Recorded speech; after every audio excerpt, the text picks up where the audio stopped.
subject with the Illinois signs two dental pay reform bills into law.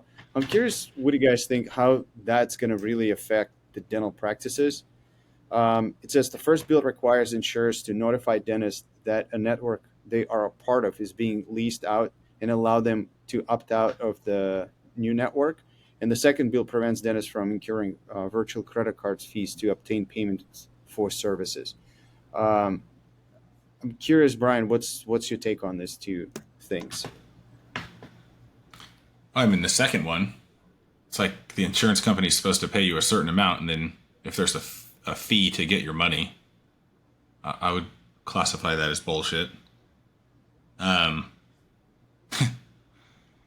it's interesting because it's just so there's so much information in these things that I feel like dentists are privy to, and I really wish the general public was privy to that. Like, I saw this a lot in New York when I was there. Is like these insurance companies, and here they're saying it's leased out, but they will, without informing you, add.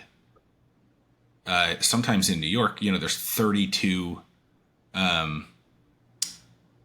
unions that they'll just add in. And it's like these union fees are the worst HMOs you've ever seen. And then all of a sudden there's people in your office and they're like, oh no, I don't pay anything. And you're like, what are you talking about? And then you look and you're like, holy crap. Like somehow they snuck in this insurance plan, didn't tell us. And now all of a sudden this person's standing there and you're like, no, dude, like I can't get paid $320 for a crown. I don't know what to tell you. I feel like if the general public knew a little bit more about insurance and stuff, there'd be an uprising.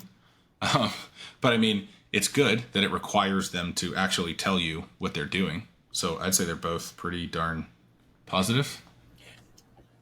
Yeah, I thought but it is was. it possible? Yeah, maybe Aaron, you can elaborate on the second one a little bit more. But what does it mean? The prevents dentists from incurring virtual credit card fees to obtain payments for services. Well, if you submit you submit to the insurance company and they say, hey, do you want a check in the mail you have to wait for, or we can give you this number and you can just go and get that. We'll put that money in there right away. Oh, by the way, there's a 3% It's cost. Right, right. virtual credit card. So they Yeah. call them So VCCs. Yeah. yeah. So they're they make you work really hard and put up with all their stuff, in submitting stuff, and they want different stuff, and they want it, and they drag it out for forever. And then when they finally get around to cutting the check, they don't actually cut the check. They go, hey, you can have it right away, and if you're not aware, you can have it right away minus 3%. So it's all of this shucking and jiving that's going on with these insurance companies to make more money off of what they have, which is why I find the first part of the article really interesting because they're basically selling you without telling you. So it's like selling your email list, except it's selling your provider list. And all of a sudden, you as the provider have agreed to certain things in the contract, which, who reads those really, really carefully. Or you have assurances that, oh, no, we don't ever have plans to do X, Y, and Z. And next thing you know, like Brian says, you got a bunch of people walking the door going, no, you don't understand my insurance. And you thought you did, and no, you don't, because their insurance is completely different. And your contract's been sold to their guy. And now you've got a different problem. Interesting.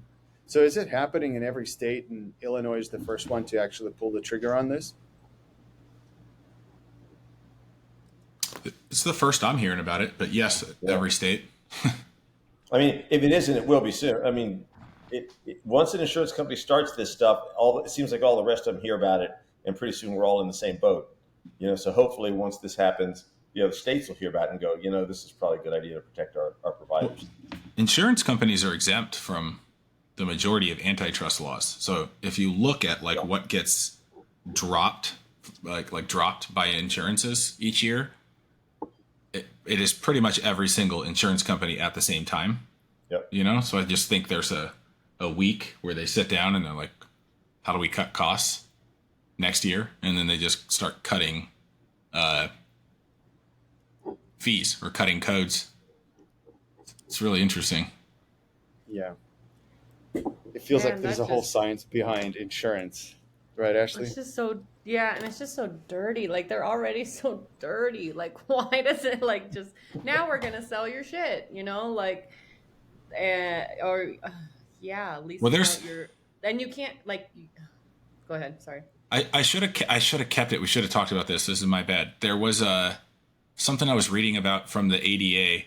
that they're pushing out to have like you sign it and send it to your state representatives, and it's to stop insurance companies from controlling what the fees you can charge are when it's an uncovered procedure. So this person has the insurance is like, go ahead, we pay for everything. Let's use veneers. They don't cover veneers.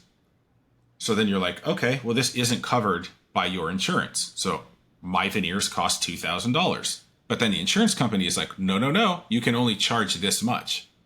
And it's like, Even though wait. they have nothing to do with it. Yeah, you don't cover it, but you are contractually obligated to do this.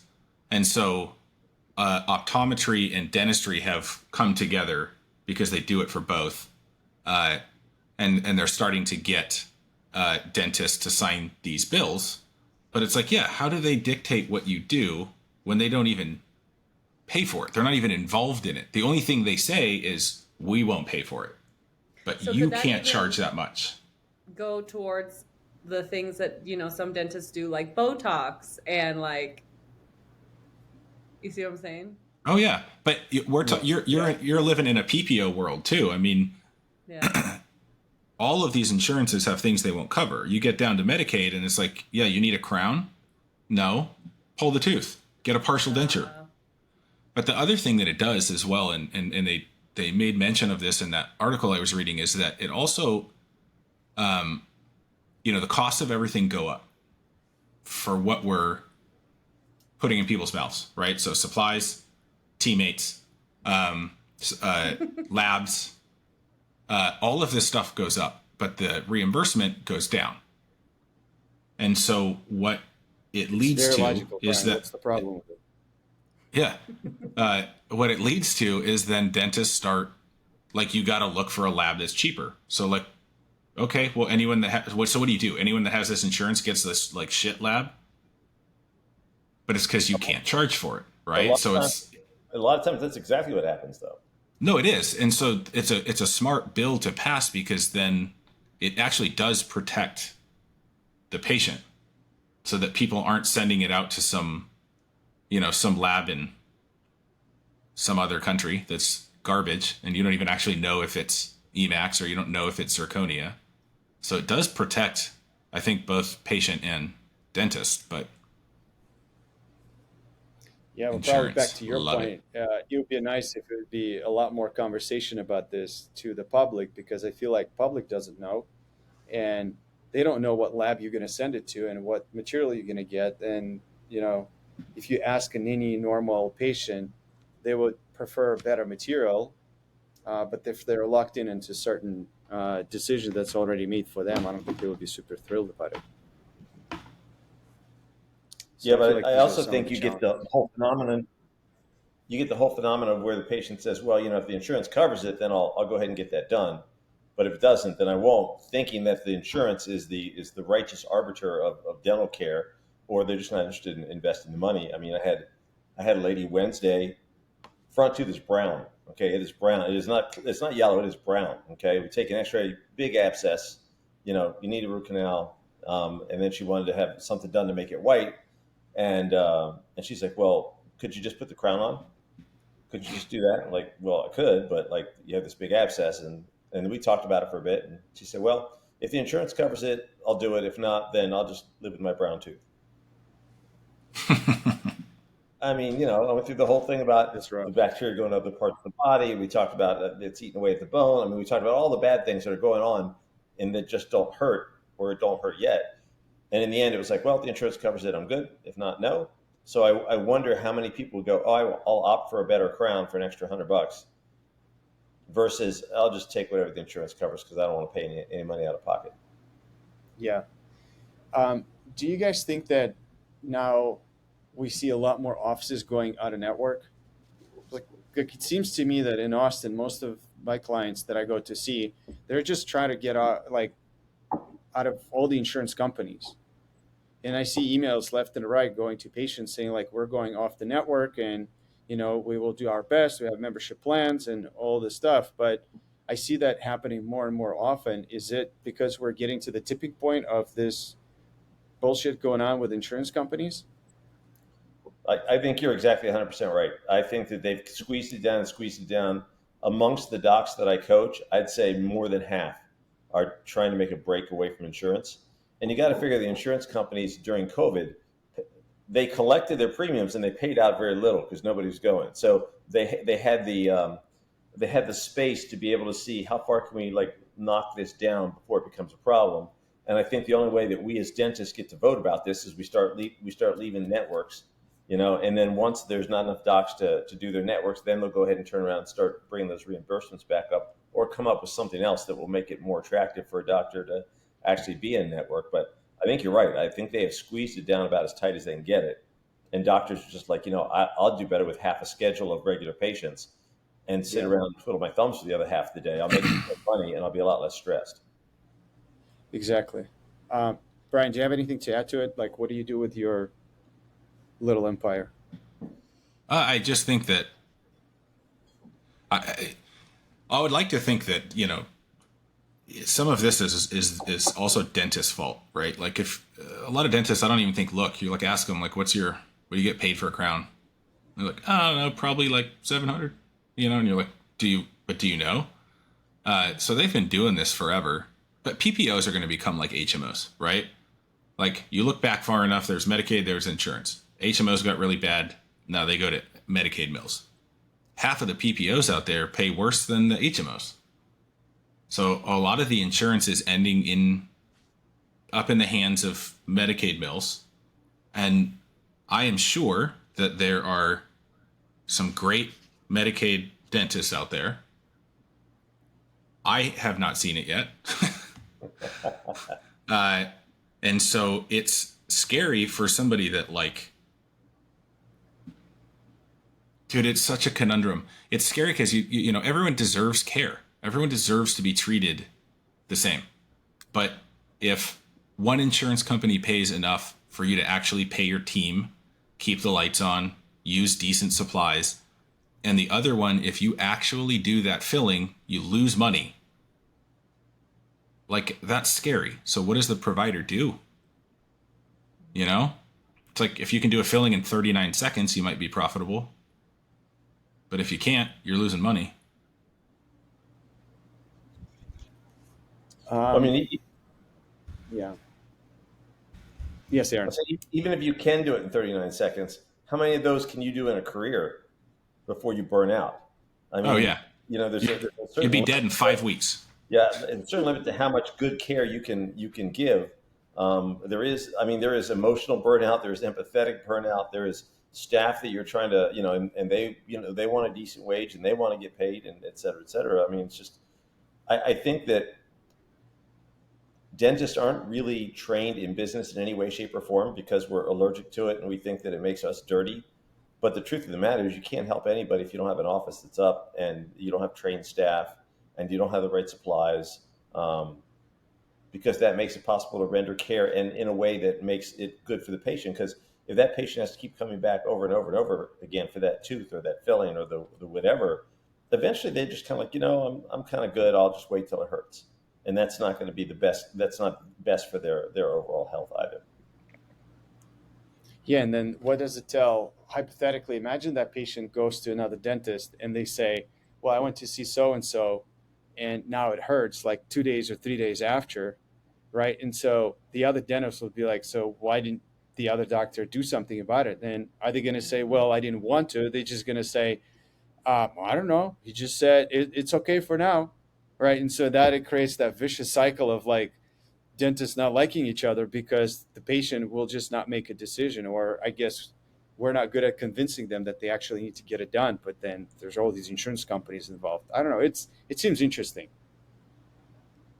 I mean, early on in my career, I was in a couple of HMOs, and I would have patients that would come in, and they were, I had to do all the fillings for free. That was the deal. You got paid X number per head. You did the fillings for free. And patients would come in with these composites that were decayed all around the edges of them. And I would say to them, like, how long has it been? Oh, I go every 6 months. Oh, well, these little brown spots up here, like, what did the doc say about those? He said he didn't know what they were, but like they got really bad. We could always crown the teeth. So it's kind of like with waiting to get to a procedure he could get paid for. And that was kind of the way he went through life, and It's just not good. Huh. Yeah. Ashley, I got to ask you this. Like, we're, you and I, the two not dentists on this thing. And Hmm. to me, it's always fascinating. It's almost like somebody is telling you what kind of dentistry you should do to your patients. And as if you're like a, free thinker and try to control your own destiny, that it's really hard to imagine, right? Like you and I know a lot of dentists, besides Aaron and Brian, who are really cool and great. But it's like, how do you think, like, how did that happen that somebody like an insurance company dictates the quality and the standard of your care? I mean, they control the he who has the gold has the power, like, and they're the ones controlling the funds, so that it got so big, and like you said, or someone said earlier, it was Medicaid and insurance, and these were the options, and then it just spiraled, and like Aaron mentioned earlier, it's been squeezed and squeezed and squeezed to the point where like dentists are like, I can't do this, I can't live like this, we can't offer quality care for this. That's a really interesting point, Aaron, you just made about waiting to get to a procedure he could get paid for. That's fascinating and scary, and I guess the outcome of this system that's been in place for so long. Yeah. And I mean, just to wrap it up, what do you guys think that needs to happen to change that? So, okay, so now dentists, private offices are leaving those insurances, going out of network. Like, is ADA going to step up and say, all right, so we actually going to work with individual practices and try to support them and protect them and go negotiate with insurance companies? Or there's something else, some other force needs to merge or emerge from this? ADA is not going to do shit. um, Now we got a it lot of will friends from EDA. it'll probably be.